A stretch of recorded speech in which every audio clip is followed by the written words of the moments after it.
Before I can do that, I see two guys walking behind me in the middle of the street. They now realize my truck is running, but they can't see me. And they start yelling to the guy in the car, hey, yo, yo, yo. But, he now is looking at me through the windshield. He goes into his car and pulls out a crossbow with a scope and points it right at me.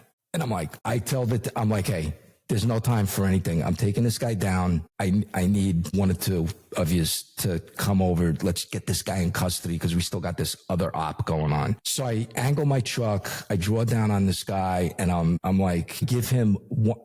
I wasn't required to say, I could have just smoked this guy then and there.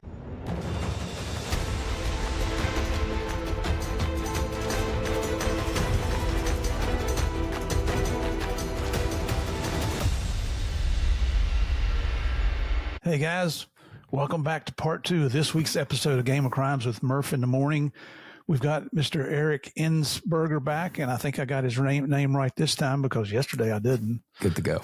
Apologize for that, brother. But as we were talking yesterday, he's had such an extensive and exciting career.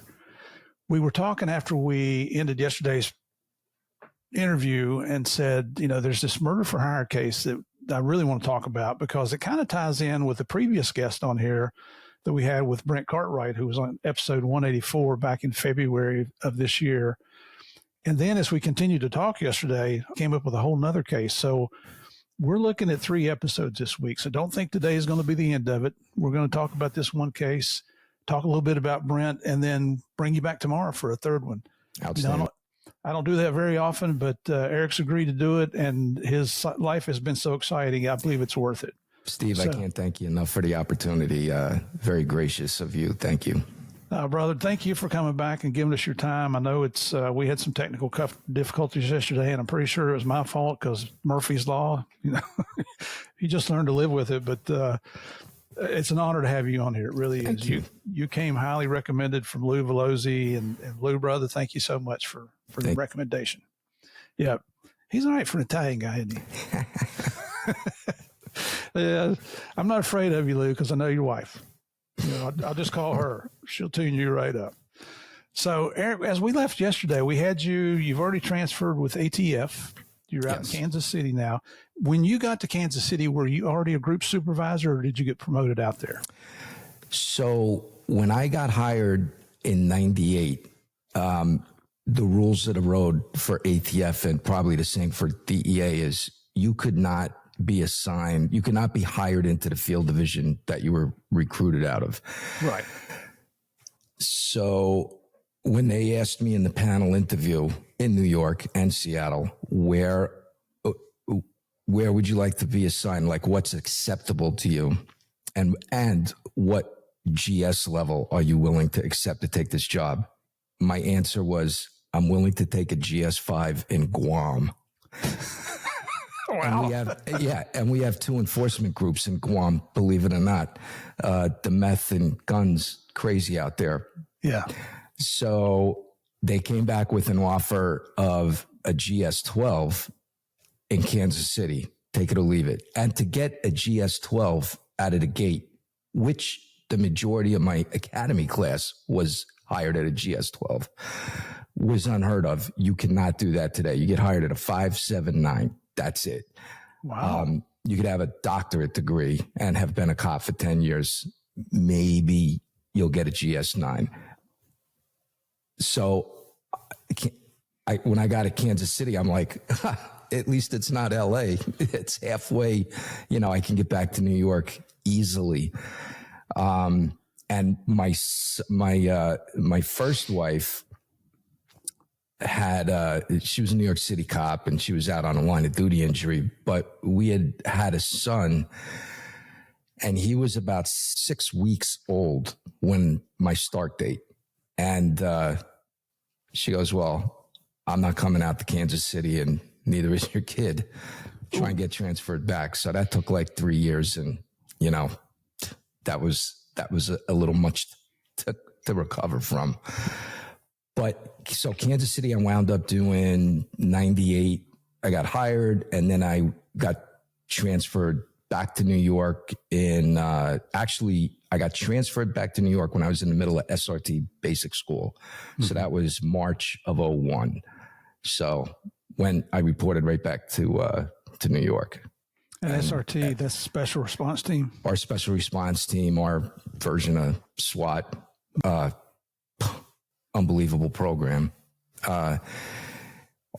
The operators, cutting edge, the medical personnel, the tactical medics, unbelievable. It was I can't believe I'm getting the opportunity to do yet that mission also.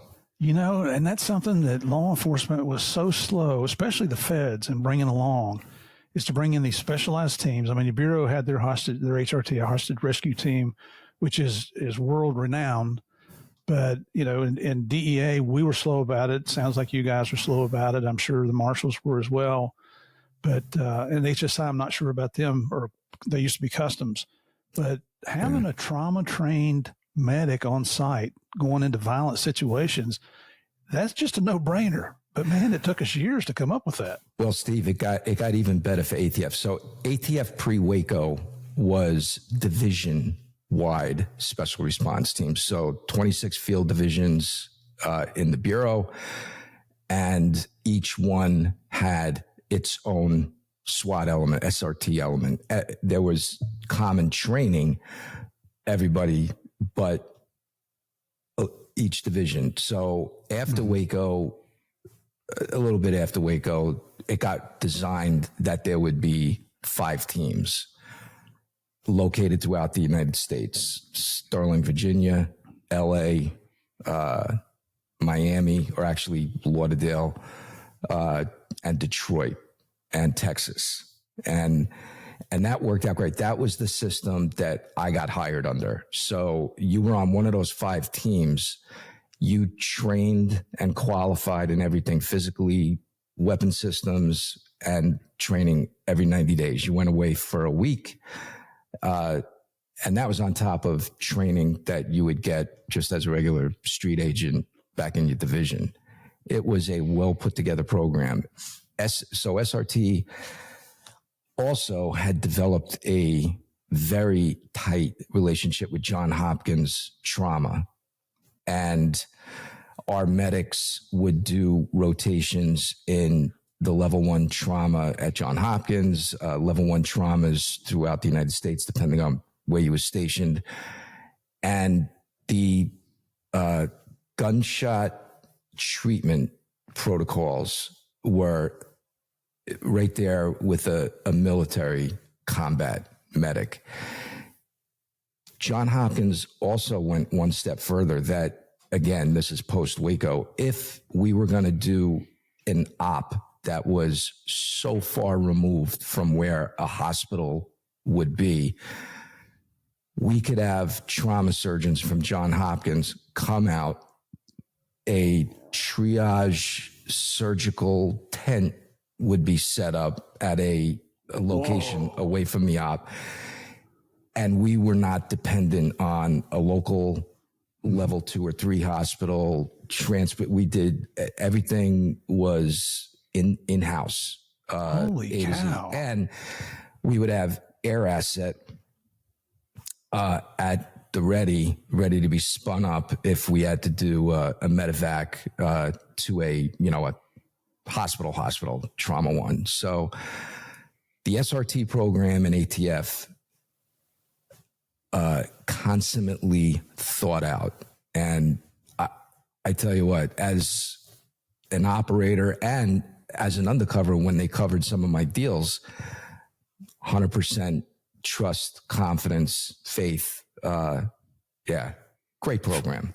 Excellent to hear, man. That's fantastic. And we're not the only ones. Your DEA program is absolutely fantastic. Of course, the FBI with their HRT and their local teams, everybody's got good skills. And the local teams, the local teams are just fantastic due to the reps that they're doing every single day. Yeah. And Kansas. Perfect, right? So the ones I worked with mostly were New York City Emergency Service, New York NYPD SWAT team. And they had started a thing called the apprehension team, the A team. So there was ESU, I think 11 trucks, 11 units throughout the city. But there was, I mean, back in the 90s, there was such the number of warrants that had to be executed, fugitive warrants, narcotic search warrants, that they didn't want to take a big truck out of service. They would have this apprehension team, and there were 2 of them. So it was a sergeant, like 10 guys, and they would just go from entry to entry to entry to entry. Fantastic program. When I was in the DA's office, I used them like I knew them all first name basis. That's how much we used them. When I came out to Kansas City, similar program. They have SWAT, and then they have this street narcotics tactical unit. Sergeant, 8 or 9 guys, and in the gun squad and our sister squad, the career criminal being FBI sponsored. Of course, we were ATF, and DEA, HSI, everybody had like a task force group there. So these SNUTAC SWAT, but usable, and they were dedicated to us. Nice. When I got out there in 2014, take over the gun squad, I got introduced to this concept and I said, I got to borrow some guys from another group to cover this. They borrow anybody. We had a SWAT team that goes with us on every buy, every search warrant, every surveillance, every enforcement action. I was like, and we needed them. Yeah. We needed them. These were gangsters, no regard for human life out here. And no hesitation to shoot it out with the police at all. Crazy. Unbelievable. Yeah. Jeez. Yeah. So now you're transferred into Kansas City. Yes. And are you a GS then? When I came back in 2014, I had been a GS for 10 years. Oh, okay. Okay. So you're coming in seasoned. I had run the New York City Joint Firearms Task Force for a few years. Group 4, I had run the Long Island Task Force for a few years, and then jumped out to KC. And so after all that experience in New York, did you think, well, going to Kansas City is going to be a piece of cake? No. No. Because I knew the lay of the land, and ironically, my original training agent, Harry Lett, another fantastic undercover, his daughter was born a few months after my son was born. They're married now. My original training agent is my son's father-in-law. Wow. Wow. I got to tell you, man, that sounds very incestuous, but we'll leave that off the table. And Harry is a larger than life guy. He's like, they call him the mayor, the governor. We cannot go anywhere in the 50-mile radius. And he knows everybody. Nice. Everybody. We were driving a flatbed to pick up his broken truck at his farm. Every cop out here has a farm. Harry's got like a 200-acre farm, and all these cops, detectives I'm working with. Yeah, I got 40 acres. I got 50. I'm like, wow. How do you do that? but they did, back when land was like a nickel an acre, and these guys, God's not making any more dirt. They got dirt.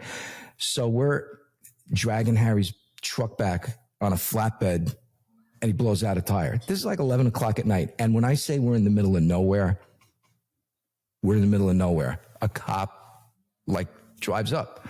It's like a 2-person police department. And he comes up to the window. He goes, Harry? And I'm like, everybody. Yeah. So, good timing. Yeah, crazy. But yeah, when I came back in 2014, and when I came back there, Steve, one of the reasons I got selected for that GS job was ATF, the Kansas City Field Division, was making that gun squad the largest task force group, the largest enforcement group in ATF. A normal group is a GS and 9 agents and an investigative analyst, the secretary. But they're not secretaries. They're a lot more than that. That's a full boat, according to ATF. And the majority of groups not fully staffed. It's like one riot, one agent with ATF. I always compared this. So when we became a bureau in 1972, the amount of agents in 1972 and the amount of agents when I got hired and when I retired, the number never changed. So we were like a patient in a coma, given just enough to survive, keep the body alive, but we're not gonna grow you. It's such a political football, and the public really doesn't know what we really do. That's outrageous. Stuff like that you heard yesterday, stuff you're gonna hear about today. We crush mega violent murderers, shooters, armed robbery crews, drug trafficking organizations using the firearm in furtherance of their business and teaming up with DEA, local narcotics units all the time. That's the real work that ATF does, the firearms trafficking. We're not trying to take guns from law-abiding. I'm a law-abiding citizen. I've got, if you took all the guns the agents own that I know, we could basically probably hold off a armed division of any army. So every agent I know, we're gun owners. We enjoy the shooting. We take the firearms from people that are prohibited, multi-convicted felons, a crew that just knocked off 60 guns in a gun store burg. Those are the guns we're getting. Those are the kind of guys that when we take them off the street, we make a difference because the number of gun crimes, shootings will go down. And I won't get too far down the rabbit hole, but my measure of violent crime in a city, an area, murders are a number that you can't sweep under the carpet. But they don't tell, I think, the real accurate picture of the level of violence in an area. You have to go to the number of people shot that lived. And then the subset are shooting incidents where nobody got shot, but that occurred. We know that because we respond and there's 40 shell casings on the street. So there was a shooting, just nobody happened to get shot. And the people that are shot that lived, a lot of them, the miracle of medicine, modern trauma medicine, keeping people alive that, 20, 30 years ago never would have survived. So you take the number of shootings, that is the true picture of an area and violence. And that's what we did. And our measuring stick was, if we take this murderous shooting crew off responsible for shooting after shooting after shooting, well, how many shootings are in that area to 6 months after we take them off? Did we make a difference? And that's the gun squad that I came into in 2014.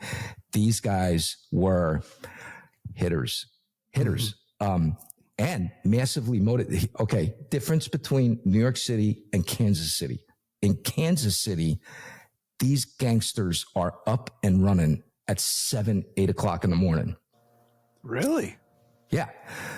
All my agents in the office, 7, 8 o'clock in the morning. In Brooklyn, in New York City, I was happy to see my agents dribble in at 10:30 because you had a hour and a half commute. If nothing goes wrong, no accidents, no road rage, no flake of snow, no rain, hour and a half commute. That's one way. Then you got to do it again at night. And then you got to find, if you don't have a dedicated lot, you got to find a parking space, a legal parking space. So when you go out to go a deal, your car isn't towed, and that's another adventure. So when my agents would dribble in New York, they've already had half a day. Yeah. Crazy. And we would try to schedule a lot of deals after 6 p.m. Why? I don't have to go home till 10 or 11 at night. Much quicker commute. Absolutely. Kansas City, they would say on the radio, oh my God, the traffic on 435. And I'm like, I'm on 435. We're moving. Yeah, but it's like 20 miles. I'm like, we're moving. You know what traffic is when you stopped on the Belt Parkway in Park reading the New York Post. Oh, that's my traffic. Oh my goodness. So yeah, just when you got out there, is that where you met Brent Cartwright? Yes. Yeah. So in 2014, when I took over the gun squad, Brent was assigned to the undercover squad, and that squad was co-located in the Secret Squirrel building with all the other tier 1 units is the best way to put it. And everybody kind of knew what everybody was doing, because I always said the reason that this whole Kansas City adventure works is no egos and trust. And I don't care whose handcuffs go on the bad guy. Agent, task force officer, uniformed cop, FBI, I don't care. I want the bad man to go to jail. That's the goal. And that's how we're going to protect society. So everybody was a quadruple A personality. Like, don't say something wrong in the squad room, because in that Shark Tank, you say one thing, 1 degree off, yep. It's merciless. Yep. But that's the way it was just with top people. It's, don't want to say something, perceived to be, stupid. So I meet Brent, and I'm looking at this guy, just the way he dresses, the way he speaks, the way he comes the role. It's a craft. Unbelievable. I'm looking at this guy. I'm like, this guy's squared away. Super squared away. He lived and breathed. There was a homicide suspect in an apartment building, and they knew the apartment, and they were about 99.9% sure this guy was inside the apartment, and he was gay. This is Brent. We got the SWAT guys here. We got the case guys here. The cast of 1,000 is out, hidden in the neighborhood. We need to verify this guy's here. And if possible, bring him outside. And he's gay. Okay. So Retro Ricky, what we called him, because he would dress like it was 1970, going to dance on the Soul Train dance sound set. Yeah. And so he's Retro Ricky. And this is just what this dude brought to the table. He's like, okay, gets himself into the building. And he's dressed like a skell, as we said in New York, like a stinking, smelly skell, like a meth addict, because that was his deal. Yeah. But he's not a smoker, but he had a pack of cigarettes. And he goes, that's my in. Knocks on any door. And he said, hey, looking for so-and-so. And he says like the first name of the bad guy. Like, which part? I got like cigarettes for him. And he's like, oh, yeah, he's there right now. He's up in the apartment. Oh, okay. So now Retro Ricky, Brent, has to go into gay role. And he knocks on bad guy's door, and he does a better gay impression than a gay guy. Like, he's the Cam of Modern Family if he ever had to be gay. Brent, aren't you glad I'm telling the gay story? I could have told 100, but this is the one I'm telling. And he says, oh, I got some cigarettes. Do you need a pack of cigarettes? And he goes, oh, Ricky.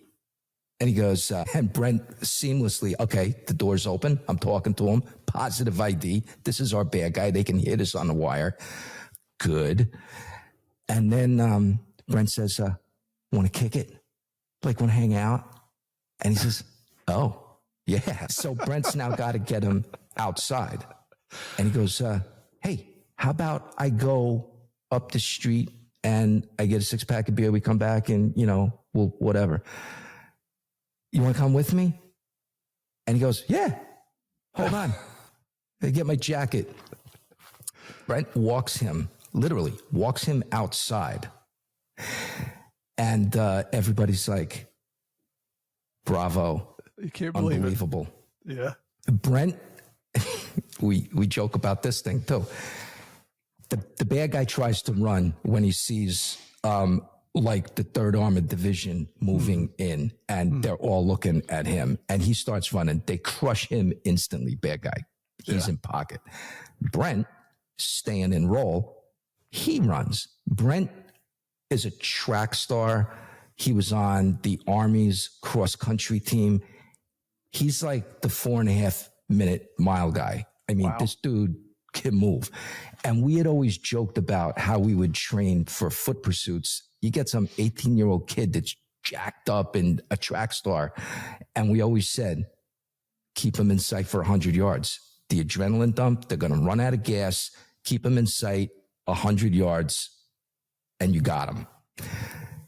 Brent, at the 100-yard mark, he's now being chased by 2 SWAT guys that don't realize they're chasing Retro Ricky. You're kidding. And he goes, Eric, at the 100-yard mark, I was gassed. Gassed. And from being chased, the adrenaline dump, the murder suspect, the whole thing. So I got SWAT guys chasing me, and he's like, same team, Farver, same team. And they realized, thank God they realized before he got lumped up. But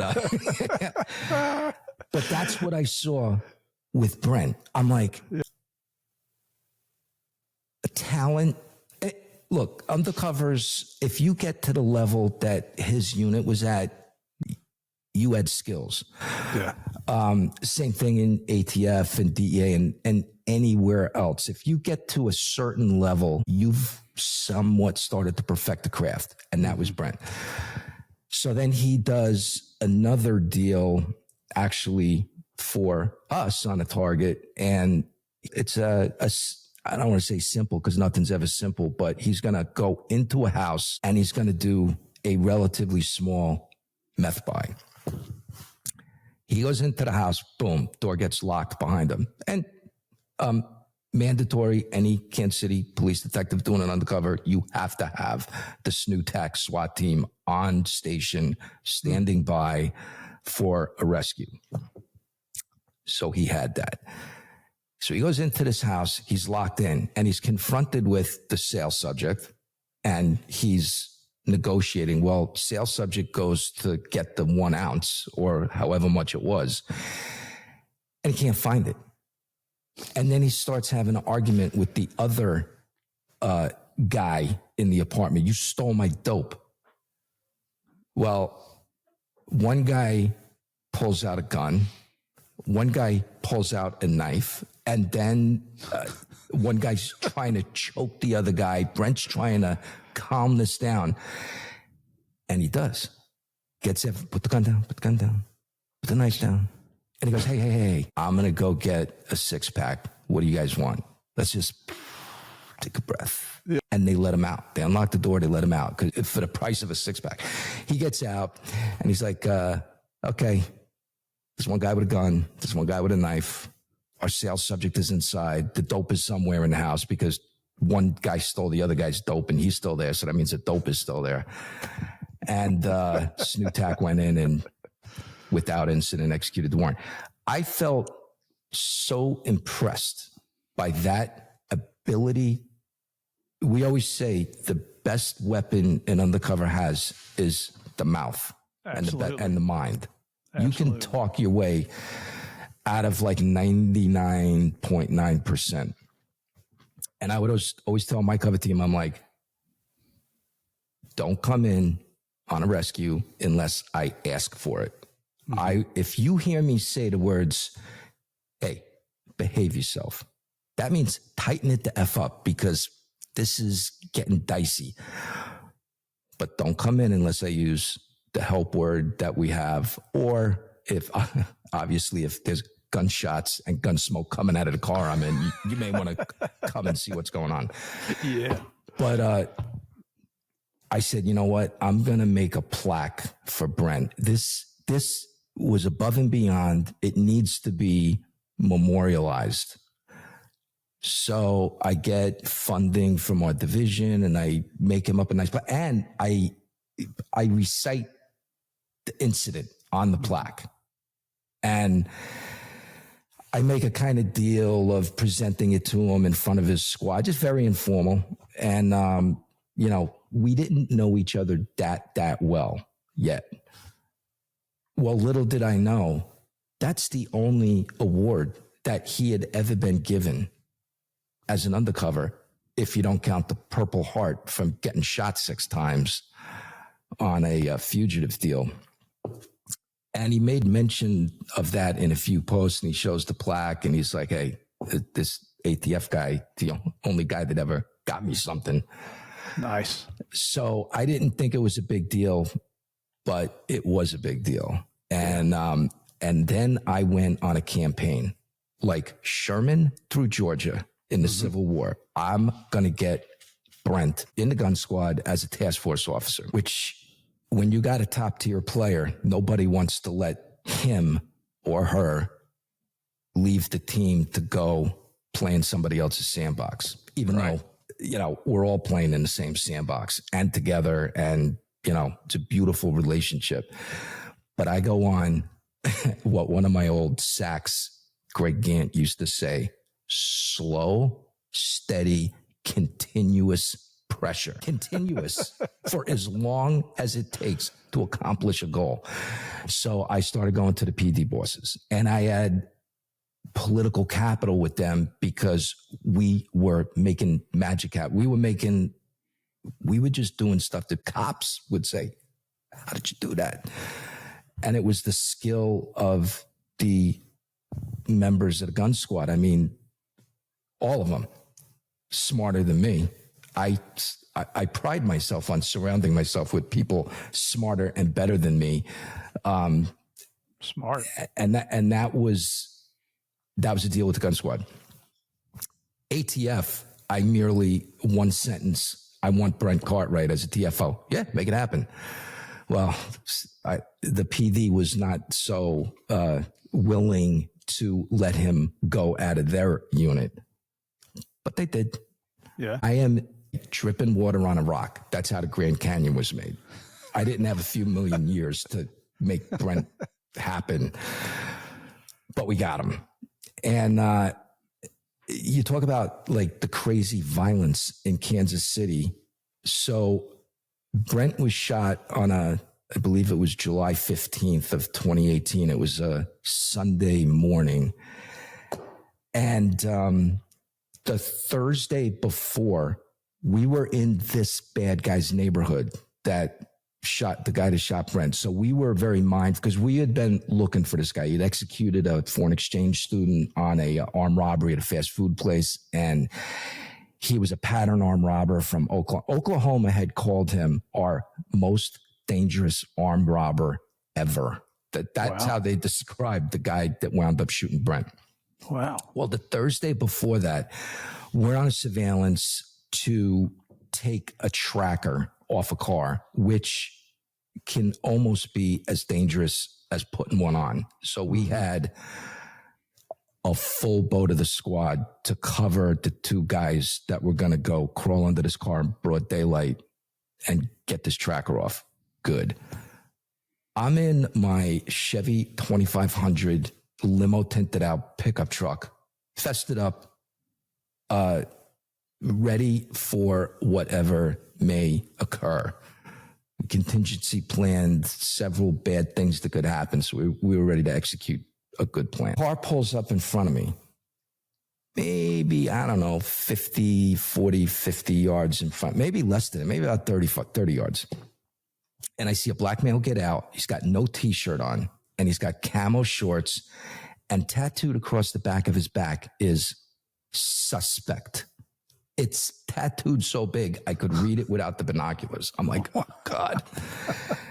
Next to me, to the left, are a whole crew of Mexicans roofing. This is like 1 PM.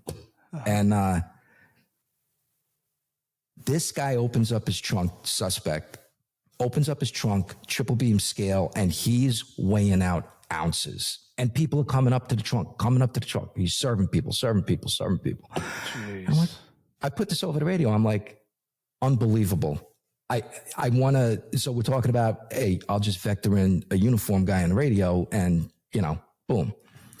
Well, before I can do that, I see two guys walking behind me in the middle of the street. They now realize my truck is running, but they can't see me. And they start yelling to the guy in the car, hey, yo, but, he now is looking at me through the windshield. He goes into his car and pulls out a crossbow with a scope and points it right at me. And I'm like, oh. I'm like, hey, there's no time for anything. I'm taking this guy down. I need one or two of you to come over. Let's get this guy in custody because we still got this other op going on. Right. So I angle my truck. I draw down on this guy, and I'm like, I give him one. I wasn't required to say. I could have just smoked this guy then and there. Right. But police drop it, and he does. He's also got a loaded gun just inside the car. I didn't see that. Well, who's the first guy to come screaming down to back me up is Retro Ricky, Brent. Now, Brent was ready to be what we call a ghost or a walk-on. Like he's going to jump out of his van and he's the eyeball of the guys that are going to yank this tracker off. So when Brent comes screaming down the street in his minivan, I can see him through the windshield. He's putting his vest on. He's probably looking for the gun that he put under the seat because he's about to jump out and be a ghost. And so Brent made the arrest, and he was a multi-convicted drug felon. Well, Brent gets shot like 3 days later. I wind up. I'll do the grand jury. I do everything. That guy bit off 20 years on a plea for that little 5-minute adventure in the street. But that was Brent. Like there were 15 guys on that op. Brent couldn't drive. It was like a NASCAR race for him to get to my ex. Yeah. And he did. Yeah. And we were super tight once he got into the squad and even tighter after the shooting. And, and he's just such a good person. And his wife, like, just like the female version niceness of him. And they got kids that are fantastic. Yeah. Good people. So I got, what will be a lifetime relationship with him. He doesn't live too far away. And to give back to the community, he is a coach at my kids' school for track and cross country. And he's awesome. Like I always worry, like, hey, do I, you kind of want to watch your kids. And I'm like, I don't have to watch anything. Brent's there. So that's the Brent story. I can't say enough good things about him. Right. Yeah. Now so how do we get into this murder for hire? What's the story on this? So the murder for hire. So I'm 5 months out of the ATF Academy in Kansas City. On paper, I had gotten hired into a gun squad, a firearms group, violent crime group. Halfway through the academy, I get transferred to a bomb and arson group. This is the beginning of your ATF career, beginning of my ATF career. And I was like, oh, God, it's like the last place I wanted to be. But like everything else, I approach it, I'm going to be all I can be. Like they were fairly people towards the end of their career. They weren't, anything that came up, they're going to investigate it. But, not going to be too proactive. I'm like, hey, how about getting hired out as an arson for hire? Let's proactively buy explosives, which is a big deal out here in the Midwest. Stolen explosives, regular explosives. So that was like my mindset. Go, proactive. And I'm like, these old guys are like, trying to yank the choke chain. And I'm like, oh, these guys don't know what I do. Hey, kids, you're going to make us look bad. If you say, these guys don't know how I operate. It's like, I am willing to do whatever I got to do to get in the mix, proactive, get in front of a bad guy, make friends with the local squads. You know, that's the real knowledge base there. Yep. So, unbeknownst to me, my kid's father-in-law, Harry Lett, had teamed up with a robbery detective from Kansas City, Wes Patterson. And the two of them had started getting information about, they're starting to hear about this guy that's looking for somebody to kill his wife. And they're hearing it from a guy that got arrested for like his third DWI. He needs his license for what he does for a living. If his mother was selling meth, he would have given up mom to keep that driver's license. That's all he wanted, keep his driver's license. Okay. So they get the story out of him, the name of the bad guy, and they have him call the bad guy and say, hey, I got somebody. And they had thrown me into the mix because they knew I was from Brooklyn. I've lost it a little bit, but I sounded like my cousin Vinny, like I was, Joe Pesci, the whole South Brooklyn, Bensonhurst, Bay Ridge accent, the hands and the whole thing. So they're like, oh, let's plug this new guy into the mix. And Harry easily could have done the undercover, or any one of the other guys could have done it, but put me on the field, coach. And they did. So it was a very simple phone call to this guy. I'm like, hey, I'm Nicky. I heard you need some work done. As everybody that's going to get whacked in Brooklyn, it's like called work. Okay, good. So he right away, he's like, oh, yeah. And I'm like, let's meet tonight. And we set a McDonald's parking lot. And 9:00 at night, pull in there in my undercover ATF pickup truck, and he pulls in with his pickup truck. And of course, I knew what he looked like, and I told him, look for the black pickup truck. I wave him over. He jumps right in, and he's like, oh, this is good. Everybody knows my pickup truck, and my wife lives merely 4 blocks down the street. Good. And so, again, this is like something that ATF has done a lot of. We've developed techniques on murder for hire cases that work. It's not the only way to do them, but it's a way that works. And right. and many other departments, agencies, they do them too.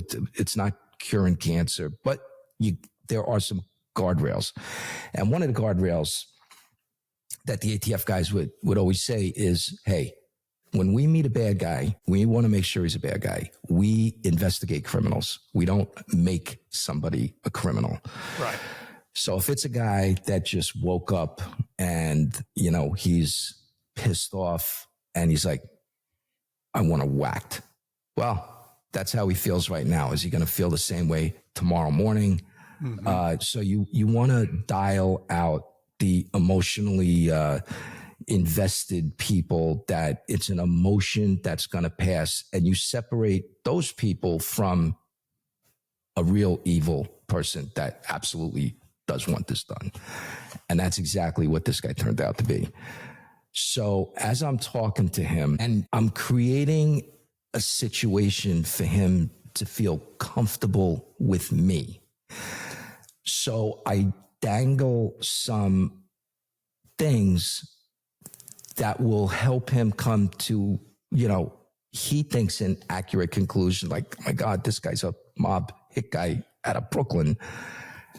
All I said to this guy, hey, because I got to explain, what am I do? I'm like a Japanese tourist talking like this, looking like this in Kansas City. I had some problems. I had to get away from there for a while. So I'm painting a picture like, hey, I didn't say I've ever hurt anybody. I've never shot anybody. I've never killed anybody. But that simple phrase percolated in his mind. Oh, okay. I know what I'm dealing with now. This guy's a stone cold killer. Fantastic. Good. Because that's what I want you to believe, but I'm not going to come out and say it, because there's also like the level of water. You you don't want a jury listening to this tape and trying to figure out who the bad guy is. Right.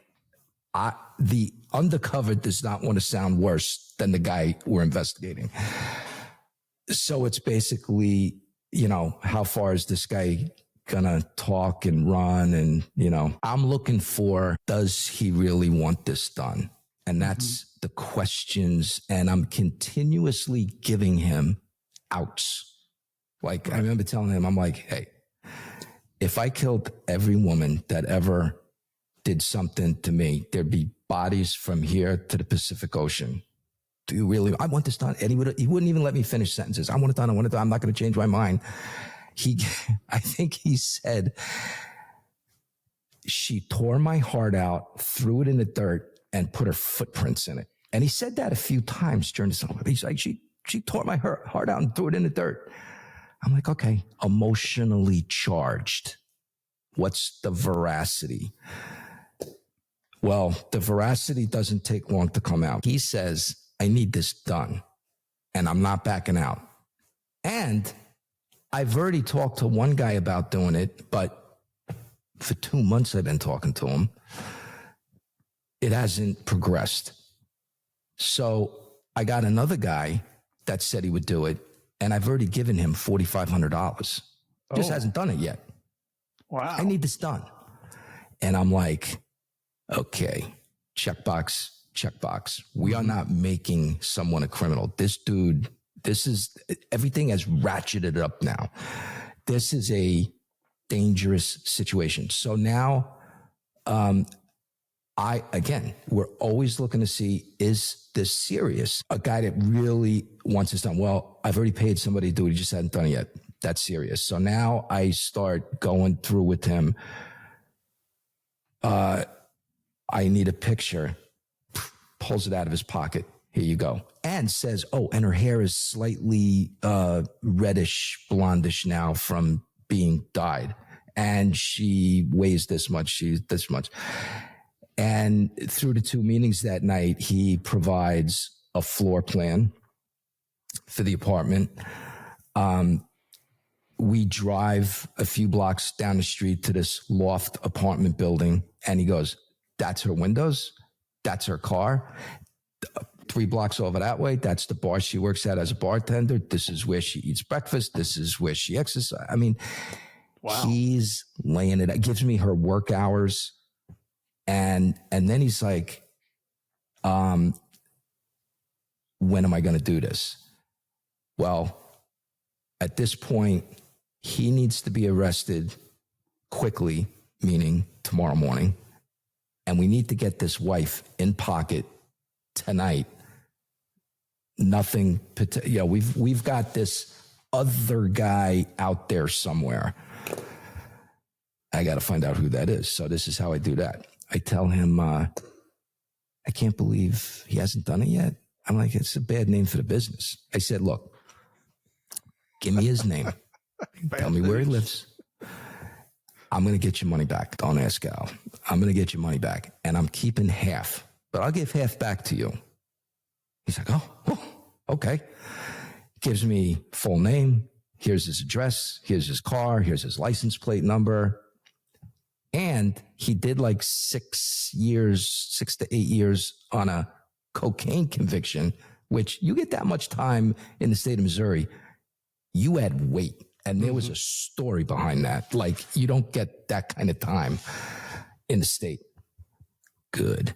And he tells me he's still buying and selling cocaine on parole. So that goes into the tickler file, because now we're going to get in front of this guy as soon as we arrest the main subject. It's all coming together. So we settle on $5,000 to do this.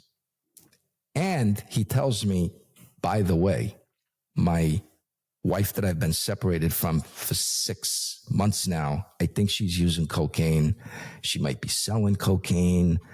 I think she's got money in her apartment. She's got cocaine in her apartment. I'm like, and he's kind of intimating, take your fee out of the money that you find. I'm like, hey, John. His name was John. I'm like, no. I said, I will get my money from you tonight. because I'm doing this tomorrow morning. And, that's how that works. Hey, any money in the apartment? I'm going to keep 1,000. I'll give the rest back to you. That sounds good. So we've got a guy that's predisposed to commit this crime. So there cannot be the entrapment defense. Oh, he never really wanted to kill. Well, yeah, he actually already paid somebody and tried to get another guy on the hook, but that guy it didn't come through. And now he's talking to me, number 3, right, to kill his wife. Okay. So this guy, and he's with the whole country western phrasing, like, I could have taken all the lines that he told me that night, and I could have written like a Hank Williams Sr. Sad love ballad with all of this stuff. And he wouldn't let me finish sentences. I'm like, listen, if you're going to have second ideas, I want it done. I want it done.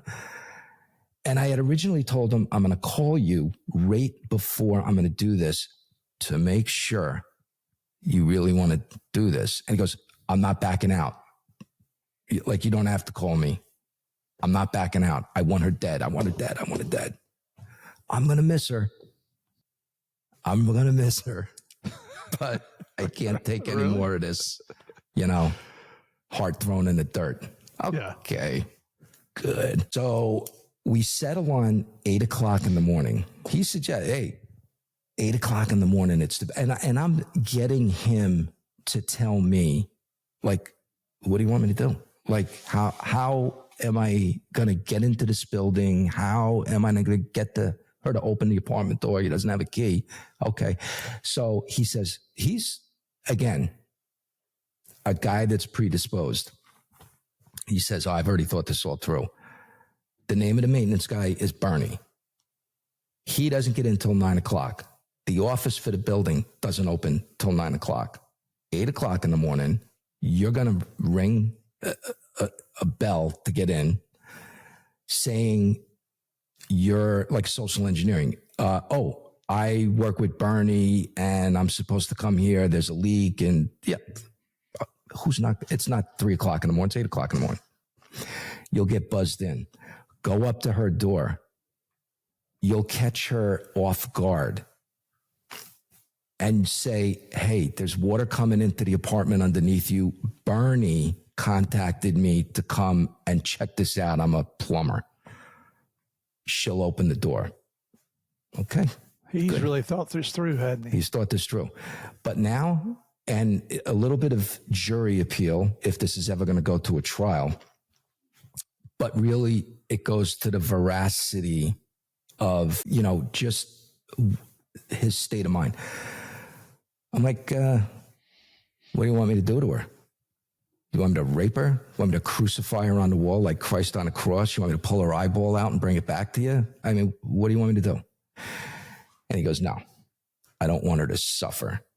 I want you to knock her out and stab her to death. Okay. That's a good plan. And then furthermore, he goes, and I want this to look like a drug deal gone bad. She's probably got cocaine in her system. And if she does, even better, it'll look like a drug deal. I want you to sprinkle cut up cocaine. He's very specific. Cocaine, cut it up with baking soda, sprinkle it over the body, and throw money on the floor. It'll look like she was murdered over a coke deal. Without missing a beat, I say, all right, give me some cocaine. And he's like, oh, I don't have any with me. I don't have any. I don't know. He's not a cocaine dealer. Good. I say, well, give me an extra 500. I'll get the cocaine. Oh, okay. Sounds good. And now I'm like, let me make sure this guy doesn't have a gun on him. And I go like, do you have a gun that you could give me tonight to do this? A gun? And he goes, well, I only have one gun. I keep it behind my headboard. I don't have it with me right now. I'm like, good. Thank God. Yeah. So I'm like, okay. And he's already thrown out, how he wants this done. So now we start talking, and he's bringing up this stuff. He's like, all right, because I need to, all right, 8 o'clock in the morning, I need to start thinking about my alibi. And I'm like, yeah, you do. And because once this is done, we can never meet again. I told him, you need to be seen. Go to a diner, get a receipt, buy a paper, go get gas, make a phone call, be seen by people you know. He goes, oh yeah, easy. I'm going to be at work. Everybody at work will have seen me when you're doing this thing. So obviously I didn't kill her. Okay. Check. Another thing that you've thought through in your good idea fairy plan. Jeez. Yeah. So now I tell him, because I'm now setting the battlefield. I tell him, I said, listen, you're the soon to be ex-husband. The police, are going to talk. They're going to want to talk to you like first. Not going to talk to me. I'm not going to be there. Yeah. I said, so I want you got to expect the police are going to reach out to you. They may come to see you. They may call you. I don't know what they're going to do, but they're going to talk to you. So you got to be prepared with your alibi and receipts. And he says, yeah, good. Fantastic. Because what he knows and what I know is that the North Kansas City Police Department is not directly across the street from this building, but it's like half a block across the street from the building. And that's where we're going to have him come to, because that's the jurisdiction that's going to respond to this murder. So, Wes Patterson and Harry Lett and myself, we brief in the North Kansas City Police Department, like, hey, this is what we just percolated tonight. It's across the street from your police department. And we're going to put the girl in pocket like now, but we need, and again, it's a big ATF thing that we use undercovers because we want to make a bad guy come to an inaccurate conclusion based on some accurate information that he's looking at. So what we do is we set up a fake crime scene, because the front door to the building, like, you cannot not see the front of this building when you go to the police department. So he's been called by the police department, hey, something's happened to your wife. I'm not going to discuss this over the phone, but we need you to come and we need to speak with you. North Kansas City Police Department. He's like, oh, right across the street from her residence.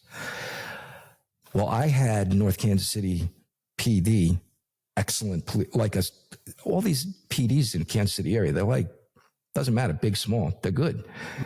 Park a crime scene van in front of the building, crime scene. I want yellow tape, cops with clipboards. Like, he has to see that as he's pulling in to the parking lot of the PD. And they set all that up. The table is set. So he comes in and he looks, and I know that he said, oh, he did it. She's dead. Look at this. Look at this show going on over here. Yeah, she's dead. Good.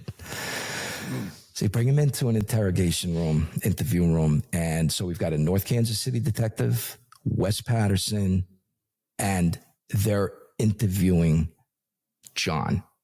He's crying. I don't know who would want to hurt my wife. This is terrible. The worst thing in the world. Well, they go through the whole interview.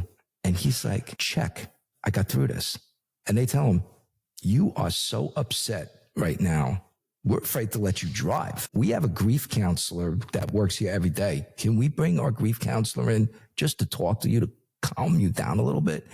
He's like, okay, I'll talk to your grief counselor. I'm the grief counselor. Yes, you are. So I walk in the room, and in the space of half a second, his world has shattered. Oh, big time. He won't look at me. Wes goes, John, do you know each other? And he goes, no. I'm like, come on, Nikki from Brooklyn. Yeah, I know him. We had to spend 20 minutes convincing this guy that I really didn't kill his wife. He almost couldn't separate reality from, hey, we're the police. You wanted your wife dead. We have your wife in a hotel being watched right now. She's alive and well. So he finally believes that. He's arrested. No criminal history. I think he had a minor arrest in the past. He bit off 12 years on a plea for attempted murder. Wow. Yeah.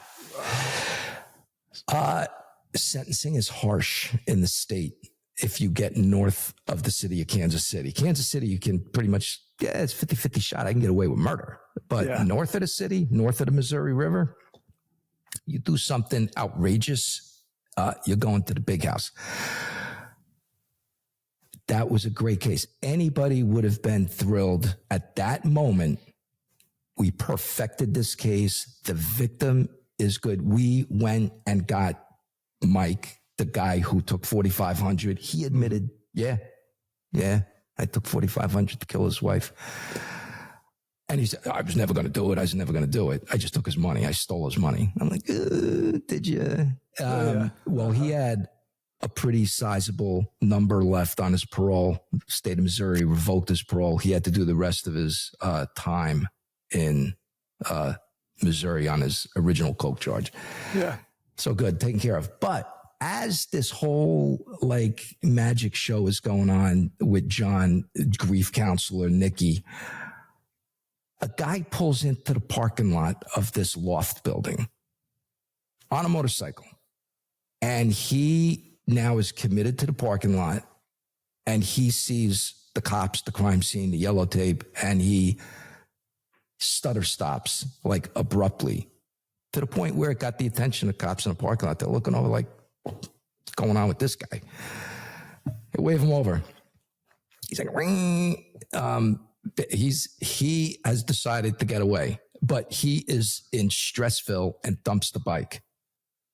And now it's a foot pursuit that ends on the front lawn of the police department where I'm inside with everybody else with our murder fire guy.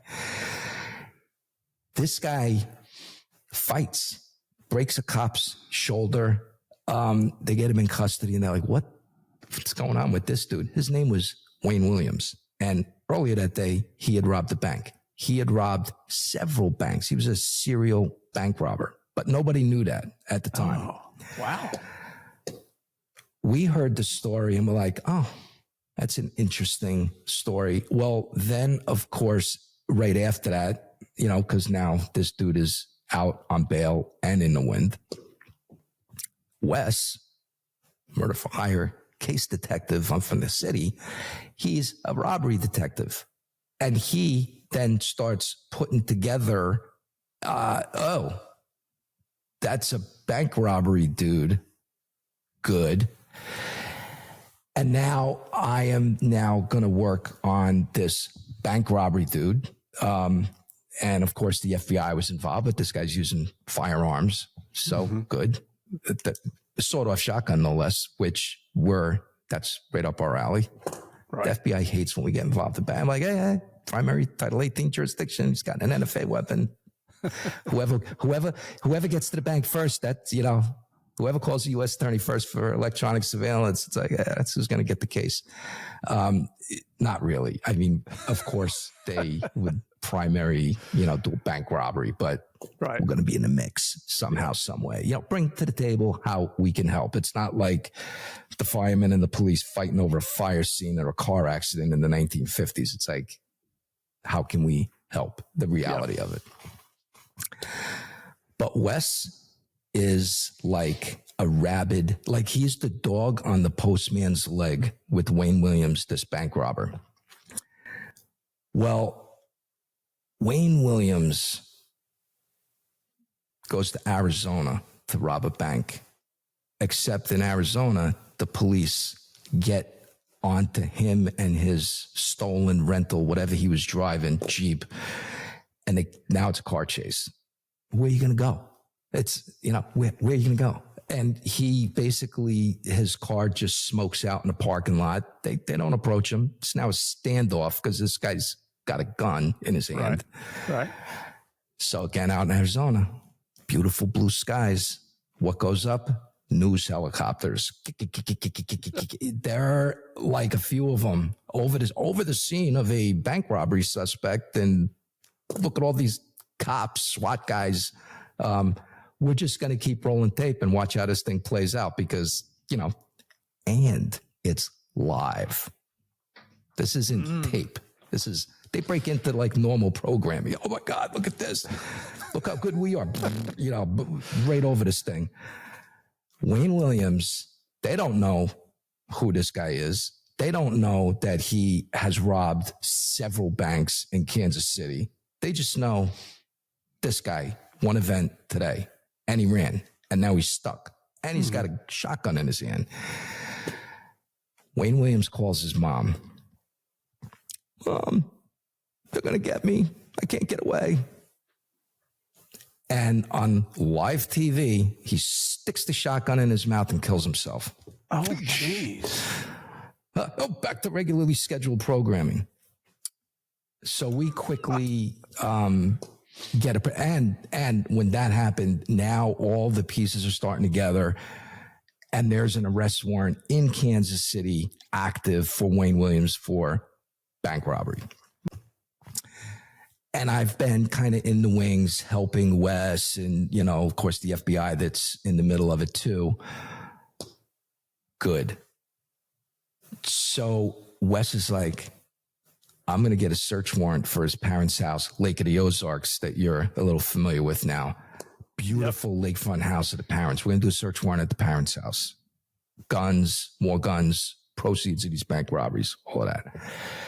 So having done a bunch of search warrants on Colombians and mega violent guys in New York City, you got to check every pocket and every piece of clothes. I once found 70 grand, $500 at a time in coat pockets in a closet. Yeah, crazy. You got to look everywhere. So the cast of 1,000 are searching the house. I'm like the third wheel. I'm there. I go into the garage. I'm like, where would I hide stuff? And what's in the garage? Toolboxes, lawnmowers. Except I see a shoebox. Not really something you would see in the garage. Talk about the find of the century. I open up this shoebox and it's filled with Polaroids, filled of Wayne Williams, our bad guy, and his genetically perfect girlfriend. And, it's no fun unless you can share the experience with 10 of your friends. So what Wayne Williams would do, rob a bank. They would I got to tell you, man, I've never heard anybody describe a lady like that before. Yeah. So what does Wayne Williams do with all this newfound cash in his pocket? Just what we would do. Let's rent a stretch limo. We'll get some booze and like a few of our friends, guys, girls, and everybody will just start having sex with everybody in the limo, drinking, and of course, it's no fun unless you can look at these pitches for future titillation.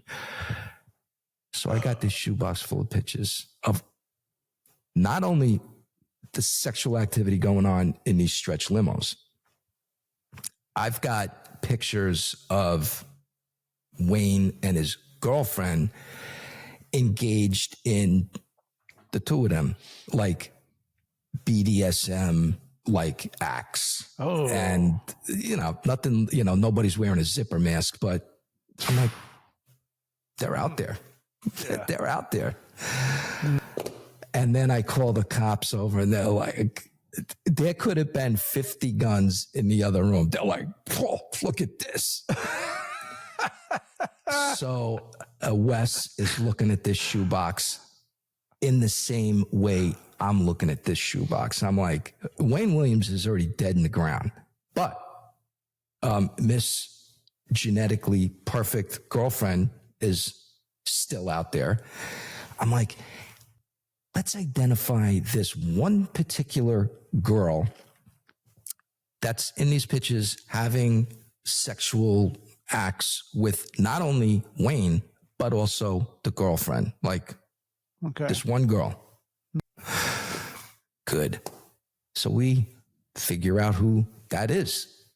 Guess where she lives? The same building of the wife that I was hired to kill. Wayne Williams was coming to her apartment the morning that I had this fake crime scene set up. Even better. So we I tell you what, let's call right here. Okay. We've been going for over an hour, and we're gonna bring you back for a third episode. And I'm stopping right here because I want our listeners to be. It's a teaser. You got to come back and find out what happens to this girl, because this the story juice is worth the squeeze. And this story. I've heard most of it already, but I can't wait to find out what's going to happen here. So, Eric, thank you for coming back for part 2. We'll have part 3 tomorrow. All our listeners, thank you all for coming back. And I know you're going to come back to hear the rest of the story, as Paul Harvey would say. In the meantime, stay safe out there. God bless. We'll see you tomorrow.